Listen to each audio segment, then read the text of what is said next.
Hello my student, आप लोग कैसे हैं? उम्मीद करता हूं कि आप लोग बहुत ही बढ़िया होंगे। ठीक है, तो आज की इस वीडियो में हम लोग क्लास 12 के हिंदी के आज हम लोग ऑब्जेक्टिव देखने वाले हैं। ठीक है, चैप्टर नंबर 11 का आज हम लोग ऑब्जेक्टिव कंप्लीट करेंगे इस वीडियो के अंदर। चैप्टर नंबर 11 का नाम है प्यारे नन्हे बेटे को। ठीक है, प्यारे नन्हे बेटे को। इसके जो लेखक है यानी कवि जो हैं ये आपको विनोद कुमार शुक्ल हैं। ठीक है, इसके आज हम लोग ऑब्जेक्टिव कंप्लीट करेंगे, इसलिए आप लोग इस वीडियो को शुरू से अंत तक देखिएगा। ठीक है, अगर आप लोगों को ये वीडियो पसंद लगता है तो वीडियो को लाइक शेयर और चैनल को सब्सक्राइब जरूर कर दिएगा। ठीक है, और आप लोगों को 3 से 4 सेकंड के अंदर आप लोग को आंसर कमेंट बॉक्स के अंदर बताते चलना है। ठीक है, चलिए तो हम लोग स्टार्ट करते हैं चैप्टर नंबर 11 का क्वेश्चन नंबर फर्स्ट। ठीक है, चैप्टर नंबर 11 का क्वेश्चन नंबर फर्स्ट में देखिए क्या कह रहा है विनोद कुमार शुक्ल को 1999 ईस्वी में कौन पुरस्कार मिला? बताइएगा, विनोद कुमार शुक्ल को 1999 में कौन सा पुरस्कार मिला था?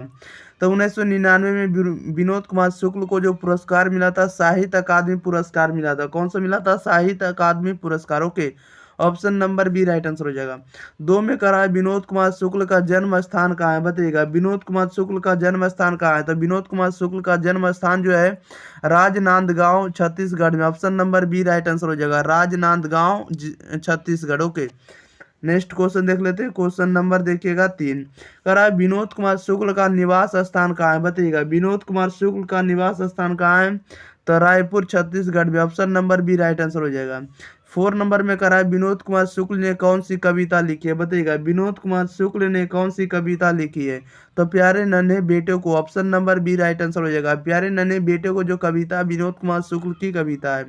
5 नंबर में करा है कि रघुवीर सहाय स्मृति पुरस्कार विनोद कुमार शुक्ल को कब प्रदान किया गया? बताइएगा, रघुवीर सहाय स्मृति पुरस्कार विनोद कुमार शुक्ल को कब प्रदान किया गया? बताइएगा, तो यह प्रदान किया गया 1990 ईस्वी में। Option number B right answer हो जाएगा।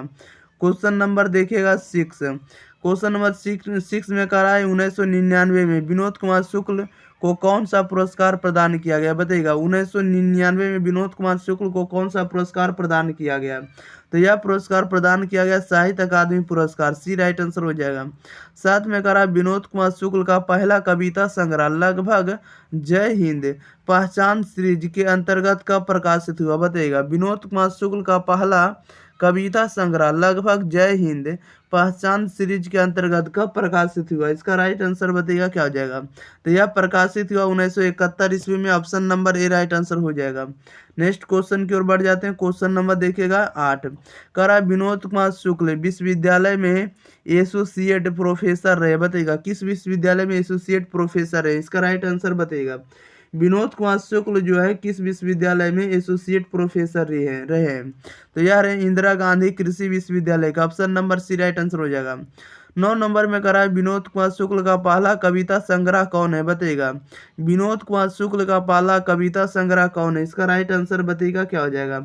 तो पहला कविता संग्रह लगभग जय हिंद है। Option number D right answer हो जाएगा। नेक्स्ट क्वेश्चन की ओर बढ़ जाते हैं। क्वेश्चन नंबर देखिएगा 10 नंबर में कह रहा है कि प्यारे नन्हे बेटे को कविता किस शैली में लिखी गई? बताइएगा, प्यारे नन्हे बेटे को कविता किस शैली में लिखी गई है? इसका राइट आंसर बताइएगा, तो यह लिखी गई वार्तालाप शैली में। बी राइट आंसर हो जाएगा। 11 में कह रहा है प्यारे नन्हे बेटे को कविता का नायक कहाँ का रहने वाला है? बताइएगा, कह रहा है प्यारे नन्हे बेटे को कविता का नायक कहाँ का रहने वाला है? इसका राइट आंसर बताइएगा क्या हो जाएगा? तो कविता का जो नायक है ये आपको भिलाई छत्तीसगढ़ का रहने वाला है। ये राइट आंसर हो जाएगा। नेक्स्ट क्वेश्चन के ऊपर जाते हैं। क्वेश्चन नंबर देखिएगा 12 में कह रहा है विनोद कुमार शुक्ल 20वीं सदी के किस दशक में एक कवि के रूप में सामने आए हैं? बताइएगा, कह रहा है विनोद कुमार शुक्ल जो है 20वीं शताब्दी के किस दशक में एक कवि के रूप में सामने आए हैं? इसका राइट आंसर बताइएगा क्या हो जाएगा?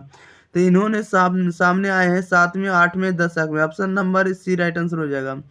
13 नंबर में करा है विनोद कुमार शुक्ल की रचना महाविद्यालय साहित्य की किस विधा का संग्रह है? बताइएगा, करा विनोद कुमार शुक्ल की रचना महाविद्यालय साहित्य की किस विधा का संग्रह? इसका राइट आंसर बताइएगा क्या हो जाएगा? तो यह संग्रह जो है आपको कहानी संग्रह, महाविद्यालय किस प्रकार की संग्रह? कहानी संग्रह है। बी राइट आंसर हो जाएगा। नेक्स्ट क्वेश्चन के ऊपर जाते हैं। क्वेश्चन नंबर 14 में कह रहा है कि कौन सा उपन्यास जो विनोद कुमार शुक्ल द्वारा लिखित है? बताइएगा, कौन सा उपन्यास विनोद कुमार शुक्ल द्वारा लिखित है? तो नौकर की कमीज जो है, नौकर की कमीज आपको विनोद कुमार शुक्ल के द्वारा लिखी गई उपन्यास है। ओके। क्वेश्चन नंबर 15 में कह रहा है कि पेड़ पर कमरा, पेड़ पर कमरा जो है अनुवाद किस भाषा में हुआ है बताइएगा। पेड़ पर कमरा का अनुवाद जो है किस भाषा में हुआ, तो इसका जो अनुवाद हुआ है आपको इतालवी इतालवी भाषा में हुआ। Option number B right answer हो जाएगा, इतालवी भाषा में। नेक्स्ट क्वेश्चन की ओर बढ़ जाते हैं। क्वेश्चन नंबर देखिएगा आप लोग 16 नंबर की ओर। 16 नंबर में कह रहा है कि कौन सी कृति विनोद कुमार शुक्ल की है बताइएगा। कौन सी कृति विनोद कुमार शुक्ल की है, तो विनोद कुमार शुक्ल की कृति जो है आपको सब कुछ बचा रहेगा, सब कुछ बचा हुआ कृति विनोद कुमार शुक्ल की है। ओके। 17 में कह रहा है निम्न में कौन कविता संकलन विनोद कुमार शुक्ल का है बताइएगा। कौन सा कविता संकलन विनोद कुमार शुक्ल का, तो विनोद कुमार शुक्ल का कविता संकलन कौन सा है, तो ऑप्शन नंबर ए हो जाएगा राइट आंसर। वह आदमी नया गर्म कोट पहनकर चला गया विचार की तरह। ठीक है, ये आपको विनोद कुमार शुक्ल का कविता संकलन है। ओके। क्वेश्चन नंबर देखिएगा 18। 18 नंबर में कह रहा है कि एक तार लोहे का लंबा लकड़ी के दो खंभों पर तना बंधा हुआ बाहर, यह पंक्ति जो कि शीर्षक कविता से उद्धृत है बताइएगा। एक तार लोहे का लंबा लकड़ी के दो खंभों पर तना जो है बंधा हुआ बाहर है, यह जो पंक्ति है एक किस शीर्षक कविता से ली गई है, इसका राइट आंसर बताइएगा। तो आप लोगों को भी पता होगा कि ये जो ली गई है ये किस शीर्षक कविता से ली गई है, तो यह ली गई आपको प्यारे नन्हे बेटे से। Option number C right answer हो जाएगा। 19 में कह रहा है विनोद कुमार शुक्ल का जन्म कहाँ हुआ था बताइएगा। विनोद कुमार शुक्ल का जन्म कहाँ हुआ, छत्तीसगढ़ में, डी राइट आंसर हो जाएगा। क्वेश्चन नंबर 20 में करा है विनोद कुमार शुक्ल का जन्म कहाँ हुआ था, आप लोग जल्दी विनोद कुमार शुक्ल का जन्म हुआ था आपको छत्तीसगढ़ में, और यहाँ पूछ रहा है कि कब हुआ था बताइएगा। विनोद कुमार शुक्ल का जन्म जो हुआ था कब हुआ था, तो इनका जो जन्म हुआ था आपको 1 जनवरी 1937 को हुआ था, ये राइट आंसर हो जाएगा। नेक्स्ट क्वेश्चन की ओर बढ़ जाते हैं। क्वेश्चन नंबर देखिएगा 21। कह रहा है प्यारे नन्हे बेटे को शीर्षक कविता किस कविता संकलन से संकलित है बताइएगा। प्यारे नन्हे बेटे को शीर्षक कविता किस कविता संकलन से संकलित है, इसका राइट आंसर बताइएगा क्या हो जाएगा। तो यह जो संकलित है आपको वह आदमी नया गर्म कोट पहनकर चला गया, इससे संकलित आपको प्यारे नन्हे बेटे। ठीक है। क्वेश्चन नंबर 22 में कह रहा है कि मेहनत कश और औरत को कवि ने किस रूप में देखा है बताइएगा। कह रहा है कि मेहनत कश और औरत को कवि ने किस रूप में देखा, इसका राइट आंसर बताइएगा। तो कवि किस रूप में देखा है, तो लोहा के रूप में, बी राइट आंसर हो जाएगा। ओके। नेक्स्ट क्वेश्चन की ओर बढ़ जाते हैं। क्वेश्चन नंबर देखिएगा 23 नंबर में देखिए कह रहा है कि कौन सी कृति जो विनोद कुमार शुक्ल की है बताइएगा। कौन सी कृति विनोद कुमार शुक्ल की है, तो विनोद कुमार शुक्ल की कृति कौन सी, आप लोग जल्दी जल्दी बताइएगा। तो 23 का राइट आंसर ये हो जाएगा, दीवार में एक खिड़की रहती थी, ये आपको विनोद कुमार शुक्ल की कृति है। 24 में कह रहा है विनोद कुमार शुक्ल की किस कृति पर मनी कौल ने फिल्म बनाई थी बताइएगा। विनोद कुमार शुक्ल की किस कृति पर मनी कौल ने फिल्म बनाई थी, इसका राइट आंसर बताइएगा क्या हो जाएगा। तो इन्होंने बनाई थी नौकर की कमीज पर, सी राइट आंसर हो जाएगा। नेक्स्ट क्वेश्चन की ओर बढ़ जाते हैं। क्वेश्चन नंबर देखिएगा 25 में कह रहा है कि पत्नी बिटिया को क्या करती है बताइएगा। पत्नी बिटिया को क्या करती है, इसका राइट आंसर बताइएगा क्या हो जाएगा। तो ये क्या करती है, तो समझाती है, option number D right answer हो जाएगा। 26 में कह रहा है कि पत्नी बिटिया को क्या करता है बताइएगा। कह रहा है कि पिता जो है, पिता बिटिया को क्या करता है, इसका राइट आंसर बताइएगा क्या हो जाएगा। पिता बिटिया को क्या करता है, तो ये आपको सिखलाता है, सी राइट आंसर हो जाएगा।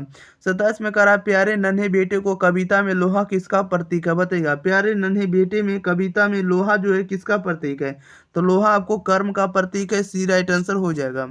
नेक्स्ट क्वेश्चन की ओर बढ़ जाते हैं। क्वेश्चन नंबर देखिएगा 28। कह रहा है प्यारे नन्हे बेटे को के रचयिता कौन है बताइएगा। प्यारे नन्हे बेटे को जो कविताकार है या कवि जो है कौन है, इसका राइट आंसर बताइएगा। तो विनोद कुमार शुक्ल है, सी राइट आंसर हो जाएगा।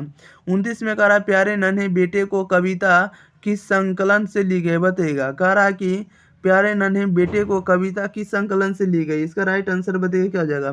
तो यह जो ली गई प्यारे नन्हे बेटे जो है आपको वह आदमी नया गरम कोट पहनकर चला गया विचार की तरह से, इसे लिया गया। ओके, ऑप्शन नंबर इसका ए राइट आंसर हो जाएगा। क्वेश्चन नंबर देखिएगा आप लोग 30 लास्ट क्वेश्चन है, कह रहा है कि नौकर की कमीज क्या है बताइएगा। नौकर की कमीज क्या था, नौकर की कमीज एक प्रकार का उपन्यास है, नोवेल है, option number D right answer हो जाएगा। ओके, नौकर की कमीज क्या है, तो उपन्यास है। ओके, याद रखिएगा आप लोग। चलिए, तो इस वीडियो में आप लोगों के लिए 30 के 30 क्वेश्चन आप लोगों के लिए कंप्लीट हो गया, आप लोगों को याद भी होगा, ठीक है। अगर आप लोग शुरू से अंत तक अगर आप लोग नहीं देखें वीडियो, तो आप लोग शुरू से अंत तक जरूर देख लीजिएगा, ठीक है। आप अगर आप लोग पूरे हिंदी का अगर कंप्लीट देखना चाहते हैं, तो आप लोगों को लिंक डिस्क्रिप्शन मिल जाएगा, वहाँ से आप लोग कंप्लीट हिंदी का देख सकते हैं। ओके, चलिए, तो मिलते हैं हम लोग अगली वीडियो के साथ, तब तक के लिए thank you for watching this video, धन्यवाद।